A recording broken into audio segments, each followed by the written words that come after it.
হুসাইন বলে, নানা আপনার আব্বা আব্দুল্লাহ কি কোন নবীর মেয়ের জামাই নাকি? বলেন, আমার আব্বার নাম হলো আলী কাররামাল্লাহু ওয়াজহা।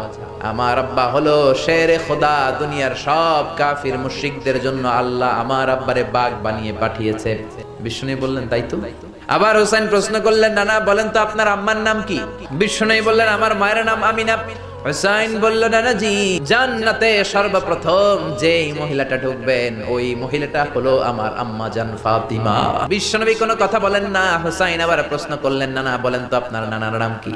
বিশ্বনবী বললেন, আমার নানার নাম হলো ওয়াহাব ইবনে আব্দে মানাফ। হুসাইন বলে, নানা আপনার নানা ওয়াহাব রে কে চিনে? আর আমার নানারে চিনে না এমন কোন মানুষ পৃথিবীতে নাই। এই হলো আমার নানা। এবার বলেন কে দামি? বিশ্বনবী আর ধৈর্য ধারণ করতে পারেন না, ধা ধা করে চোখের পানিগুলো ছেড়ে হোসাইনকে বুকের মধ্যে জড়িয়ে ধরেন আর বলেন, হোসাইন তুমি ঠিকই বলেছ, আসলে আমি নবীর চাইতে তোমার দাম আল্লাহর কাছে